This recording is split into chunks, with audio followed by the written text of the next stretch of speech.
Hello everyone, आप सभी का स्वागत है निर्माणा इस यूट्यूब चैनल पर। और हम पढ़ेंगे आपका करप्शन परसेप्शन इंडेक्स। तो इसमें हम देखेंगे आपका प्रीलिम्स के लिए क्या इंपॉर्टेंट है और मेंस के लिए क्या इंपॉर्टेंट है। वन बाय वन करके देखते हैं गाइस। ये जो आपकी टॉपिक है प्रीलिम्स के लिए आपका जो है इंडियन पॉलिटी से रहेगी, आपको पता ही है ना। और ऐसे ही मेंस जब आप देखेंगे ये general studies for property in governance challenges of corruption और जीएस पेपर 2 से आपका ये टॉपिक रहेगा। तो आपको जानना है करप्शन है क्या, करप्शन के कितने प्रकार हैं और क्या क्या समस्याएं जो है हमारा देश फेस कर रहा है करप्शन से रिलेटेड, और इन समस्याओं के लिए आखिर सरकार ने क्या क्या कदम उठाए हैं। वन बाय वन करके हम वो सभी चीज़ें जो है यहाँ पे देखेंगे। ठीक है, चलिए शुरुआत करते हैं। पहला है इंट्रोडक्शन। तो बात आती है कि भ्रष्टाचार जो है आखिर है क्या। एक ऐसा इशू है जो पूरी तरह से सोसाइटी को जो है आपका इफेक्ट करता है वर्ल्ड वाइड, नेशन वाइड और वर्ल्ड वाइड अगर हम बात करें। और इसी में सबसे ऊपर आता है आपका घूसखोरी, जिसे हम कहते हैं ब्राइबरी। क्या कहते हैं? ब्राइबरी। ब्राइबरी कब होती है गाइस? जब कोई आपका पैसे ऑफर करता है और सेकेंड पर्सन जो है उस पैसे को क्या करता है? एक्सेप्ट करता है। उसे कहते हैं गाइस, वो है आपकी क्या, रिश्वत लेना कहते हैं, उसे कहते हैं आपका ब्राइबरी। तो इसी से बेसिकली लड़ने के लिए आपके कुछ जो है सरकार ने भी कदम उठाए हैं। तो वन बाय वन करके जो है हम वो देखेंगे। बात करते हैं सबसे पहले टाइप्स ऑफ करप्शन क्या होते हैं। पहला है आपका ग्रैंड करप्शन। सो ये क्या होता है? बेसिकली हाईएस्ट लेवल का आपका ये करप्शन है। भ्रष्टाचार सरकार में हाईएस्ट लेवल का होता है जब बड़े पैमाने पर आपका जो मनी है, राइट, उसमें क्या है, आप कहेंगे करप्शन होता है as a whole. So basically large sums of money and significant consequences for society as a whole. So बड़े बड़े आपके जो पॉलिटिकल लीडर्स हैं, सीनियर ऑफिशियल जो हैं, इसी में आपके पाए जाते हैं। कह सकते हैं कि मान लीजिए 100 करोड़ 200 करोड़ 500 करोड़ का आपका जो है यहाँ पे करप्शन हो रहा है, राइट। और बड़े बड़े लोग जो है इसमें शामिल है। ग्रैंड मतलब एक बड़ा अमाउंट, ठीक है। ऐसे ही पेटी करप्शन बोले तो पेटी मतलब हो गया आपका ये एडमिनिस्ट्रेटिव और ब्यूरोक्रेसी, ठीक है। ये आपका कहाँ पे होता है? प्रशासनिक लेवल पे जो है ये आपका करप्शन पाया जाता है। और पेटी मतलब आप देखेंगे स्मॉल, तो ये है एक स्मॉल स्केल का है। जैसे कि ये ग्रैंड है बिग स्केल, और पेटी हो गया है आपका स्मॉल स्केल का भ्रष्टाचार। ऐसे ही पॉलिटिकल आपका भ्रष्टाचार, राजनीतिक, सिंपल सी बात है, जो अभी आपके पॉलिटिकल लीडर्स हैं अगर वो अपनी पावर का मिसयूज करते हैं उसे, राइट, उसी से आपका जो है क्या कह सकते हैं, वहाँ पे करप्शन होगा। पॉलिटिकल पार्टीज अपनी गेन के लिए, अपनी पर्सनल गेन के लिए जब अपनी पावर का मिसयूज करते हैं, राइट, वहाँ पे भी हम क्या कह सकते हैं? पॉलिटिकल करप्शन कह सकते हैं उसे। ऐसे ही नेक्स्ट आता है आपका कॉर्पोरेट भ्रष्टाचार। सिंपल सी बात है, कॉर्पोरेट से हमें क्या समझ में आता है? जितने भी हमारे बिजनेसेस हैं, व्यवसाय हैं, तो वहां पे जो आपका करप्शन होता है, राइट, उसे हम क्या कहेंगे? कॉर्पोरेट। तो हमने देखा political corruption, corporate, big scale पे, स्मॉल स्केल पे। तो ये सारे हैं आपके करप्शन भ्रष्टाचार के प्रकार। अब आता है कि आखिर जो करप्शन है उसके क्या क्या रीजन है भारत में, राइट। सो हम वो पढ़ेंगे वन बाय वन। पहला आता है गाइस पारदर्शिता। कहने का मतलब है लैक ऑफ ट्रांसपेरेंसी, राइट। अब मान लीजिए कोई भी आपका, आप जाते हैं, राइट, आपको जो है एक कोर्ट में अपना केस फाइल करना है, तो उसमें आपने देखा बड़ा फाइल नहीं कर पा रहे हैं, बहुत सारी समस्याएं जो है वो आ रही हैं। तो इसी बड़े से प्रोसीजर को, राइट, आपने देखा कि बहुत समस्याएं आप फेस कर रहे हो। सो एक ट्रांसपेरेंसी जो है पूरे प्रोसीजर के अंदर आपने नहीं देखी। तो हम कह सकते हैं सबसे बड़ा रीज़न है करप्शन का कि ट्रांसपेरेंसी जो है वो नहीं हो पा रही है, कि चाहे वो गवर्नमेंट के प्रोसीजर्स हो जाए, ठीक है, कोई भी आप कह सकते हो, किसी में भी किसी भी प्रोसेस में अगर ट्रांसपेरेंसी नहीं होती है, राइट, अगर आपको चीज़ें क्लियर नहीं दिख पा रही हैं कि आखिर क्यों आपके जो कोर्ट का केस है वो पेंडिंग है और डिसीजन नहीं आ पा रहा है, तो आप कह सकते हो एक लैक ऑफ ट्रांसपेरेंसी कहीं ना कहीं जो है प्रॉब्लम है। ऐसे ही क्या है? Complex regulation. सो सिंपल सी बात है, एक ट्रांसपेरेंसी नहीं है तो उसी के बाद क्या आ जाता है? आपके जटिल विनियम, मतलब बहुत सारा एक लेंथी प्रोसेस है पूरा, ठीक है। तो उसी लेंथी प्रोसेस में हर डिवीजन पे आपके लोग हैं, है ना, और हर डिवीजन पे अलग अलग स्टेजेस पे जो है आपके लोग बैठे हैं और वो करप्शन कर रहे हैं। तो इसी कारणवश जो है कॉम्प्लेक्स प्रोसीजर होने के कारण हम कह सकते हैं कि कॉम्प्लेक्स रेगुलेटरी फ्रेमवर्क्स है और प्रोवाइड अपॉर्चुनिटीज फॉर करप्शन। सो अगर इतना बड़ा प्रोसीजर आपका रहता है तो क्या है, करप्शन होने के और चांसेस हैं। मान लीजिए आपके बिगर स्टेट पे, राइट, बिगर जिसका स्टेटस है वो करप्शन नहीं कर रहे हैं, तो जो छोटे लेवल पे आपके लोग बैठे हैं वो करप्शन कर सकते हैं। सो दैट इज वन आपका रीजन कि आपका जो लेंदी क्या है, सबसे ज्यादा लेंदी आपका जो है प्रोसेस है, इस कारण की वजह से हम करप्शन की समस्या देखते हैं। ऐसे ही हम कहेंगे थर्ड हमारा जो प्रॉब्लम है वो है कि अपर्याप्त आपका क्या है, एनफोर्समेंट, कि हमारे देश में फिर भी कदम उठाए जा रहे हैं करप्शन से लेके, बट फिर भी वो इतने सक्षम जो है कदम हमारे नहीं है, राइट। जैसे कि वीक इन्फोर्समेंट है और इन्वेस्टिगेटिव जो एजेंसीज हैं वो भी आपकी क्या है, कमज़ोर हैं। हम ये कह सकते हैं वो पता जो है नहीं लगा पाती आखिर कौन करप्शन कर रहा है, तो वो और पता लगा भी पाती हैं तो काफ़ी समय जो है, राइट, उसमें जाता है और बहुत लेंदी प्रोसेस उसका रहता है। सो एक हो गया आपका ये। नेक्स्ट आता है पोवर्टी, गरीबी और असमानता। तो poverty and income inequality exacerbate corruption, right. Again गरीबी क्या करती है, यही गरीबी जो है और ये जो इनकम में क्या है, इनइक्वालिटी है। ऑब्वियस ही बात है, डिफरेंट डिफरेंट स्टेज पे आपके डिफरेंट लोग बैठे हुए हैं, डिफरेंट स्टेटस है, उनका डिफरेंट डेजिग्नेशन है, करेक्ट।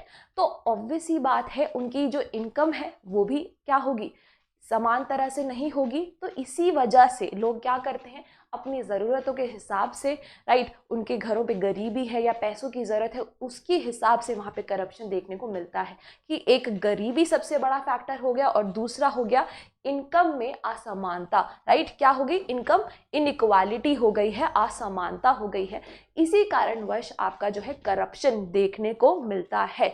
सो अपनी बेसिक नीड्स, जैसे कि आप देखेंगे, राइट, ज़रूरतों को पूरा करने के लिए ये संघर्ष लोग करते हैं, तो इसीलिए वो सोचते हैं क्या, कि करप्शन का जो रास्ता है वो आसान है और मेरी जो नीड्स हैं, मेरी परिवार की जो नीड्स हैं वो मैं पूरी कर सकता हूँ, करेक्ट। तो ये सारे क्या है गाइस, ये है रीजंस।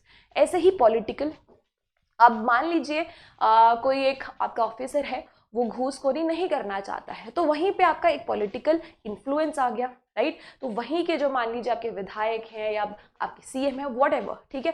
सो वो रीजन एक हो सकता है वहाँ पे करप्शन का भी। सो राजनीतिक प्रभाव होने के कारण कुछ पॉलिटिकल पार्टीज और उनमें कुछ ऐसे इंडिविजुअल्स होते हैं आपके, राइट, जो वहाँ पे आपके गवर्नमेंट इंस्टीट्यूशंस, लोगों पे अपना प्रभाव बनाते हैं। सो ये हम कह सकते हैं this influence can lead to favouritism, nepotism and abuse of आपकी पावर। सो बेसिकली कहने का मतलब ये है कि इसी पॉलिटिकल प्रभाव से क्या है, हमें करप्शन जैसी चीजें, अब्यूज ऑफ पावर जैसी चीजें देखने को मिलती हैं।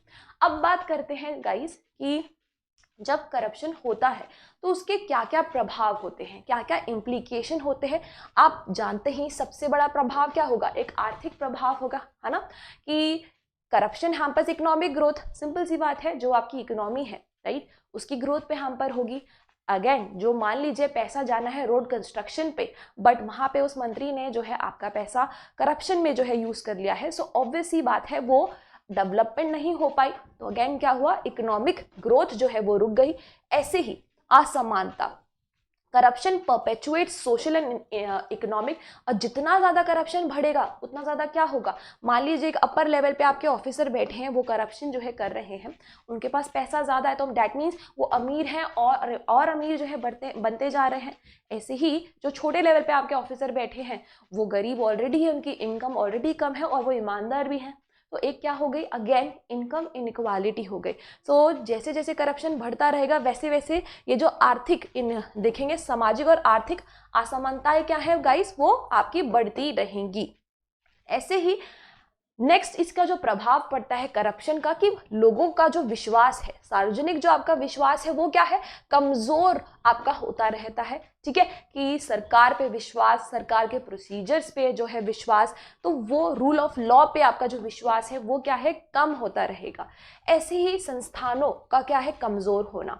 Corruption weakens the effectiveness of public institution. So basically जितना करप्शन होगा तो लोगों का जो विश्वास है ऐसे पब्लिक इंस्टीट्यूट पे, मान लीजिए हॉस्पिटल्स पे, कोर्ट्स पे, उन सब में क्या होगा, कमजोर होगा। तो यही क्या है, again weakening of the institution ये करता है corruption, weakens the effectiveness of public institution, compromising the ability to deliver essential services. तो ये आप याद रखेंगे, ये सारे इसके गाइस प्रभाव हैं।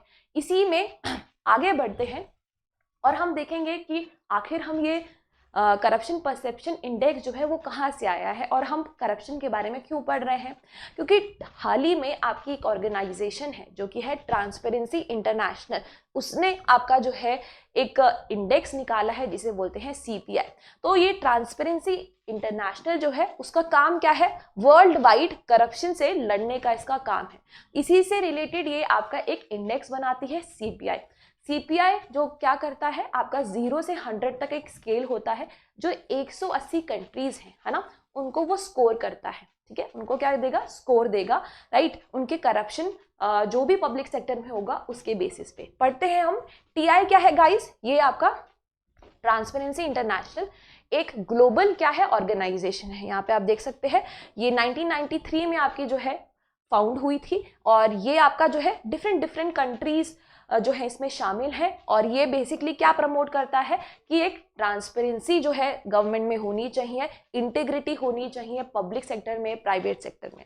और इसी का एक सबसे बड़ा प्रमुख जो आपका इनिशिएटिव है भ्रष्टाचार से लड़ने के लिए वो है करप्शन परसेप्शन इंडेक्स। ये आप देखेंगे जिसे हम बोलते हैं CPI। तो ये CPI इन्फ्लेशन नहीं है, ठीक है, ये आपकी यहाँ पे बात होती है करप्शन की।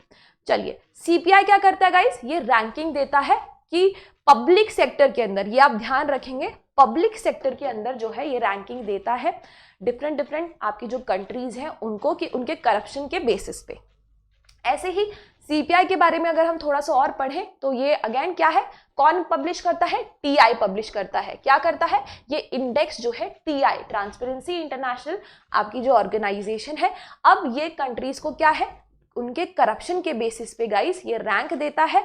और एक स्केल यूज होता है हमारा 0 से 100 तक का जो स्केल है, वेयर 0 जितना कम नंबर होगा उतने देश जो है सबसे ज्यादा करप्ट होगा, और जितना बड़ा नंबर होगा मतलब कि देश जो है लेस आपका करप्ट है। ठीक है, 0 मतलब हाईली करप्ट और 100 मतलब आपका क्लीन। तो ये जो है आप याद रखेंगे।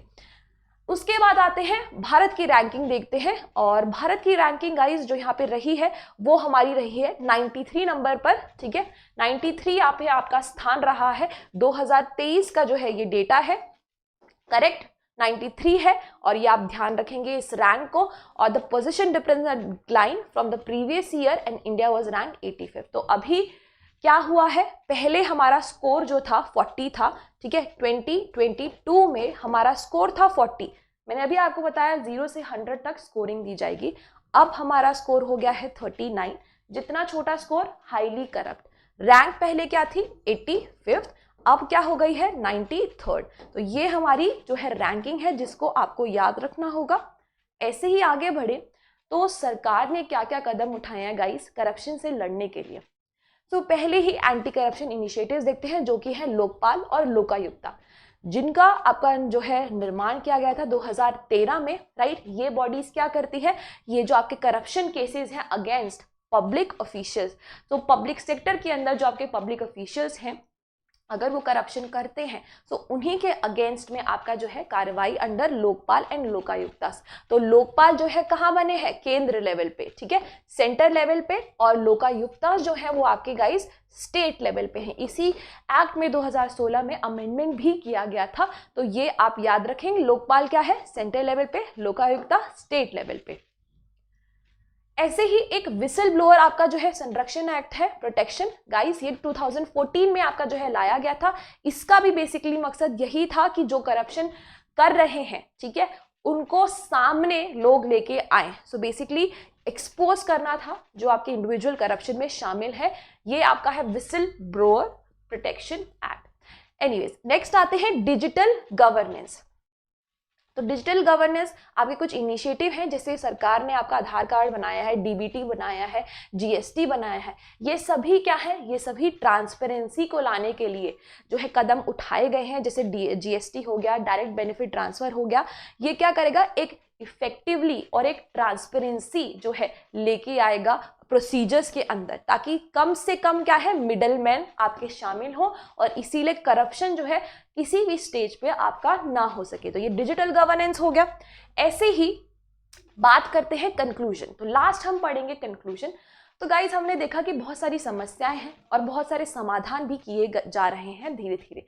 तो अब हमें क्या करना है, अब हमें इसे इंस्टीट्यूशन जो हमारे स्टेप्स लिए जा रहे हैं उन पे और अच्छे से काम करना है, उसको और स्ट्रेंथन करना है। यही हमारा कंक्लूजन रहेगा कि corruption remains a significant challenge. भ्रष्टाचार जो है ऑब्वियसली एक महत्वपूर्ण चुनौती बना हुआ है। अभी हमने देखा भी कि हमारी जो रैंकिंग है वो क्या है, गिर गई है। पहले 85 थी, 93rd हो गई है। और इनिशिएटिव्स भी लिए जा रहे हैं, लोकपाल, लोकायुक्ता, विसिल ब्लोअर, है ना, डिजिटल गवर्नेंस। पर उसके साथ साथ अब हमें क्या करना है, एक मल्टी फेस, राइट, बहुआयामी दृष्टिकोण जो है यहाँ पे रखना है। एक मल्टी फेस अप्रोच रखना होगा ताकि हमारे जो भी ये काम हम ऑलरेडी कर रहे हैं उनको और मजबूती से हम कर सके। और वो क्या है, मजबूत करना है, पारदर्शित उन्हें करना है। और यहाँ पे उसके साथ साथ हमारे कल्चर ऑफ एथिक्स और इंटेग्रिटी, जो हमारा कल्चर है, ठीक है, कि एक ट्रांसपेरेंसी रहे, एक इंटेग्रिटी रहे, उसको और बढ़ावा यहाँ पे देना है। तो ये आपका जो है कंक्लूजन रहेगा कि हमारा सिस्टम जो है पूरा और सोसाइटी जो है उसको पूरी तरह से हमारे देश में ट्रस्ट हो सके और एक फ्री और फेयर एनवायरनमेंट उसे मिल सके करप्शन से। तो that was your corruption perception index. Thank you for watching. Bye bye and take care.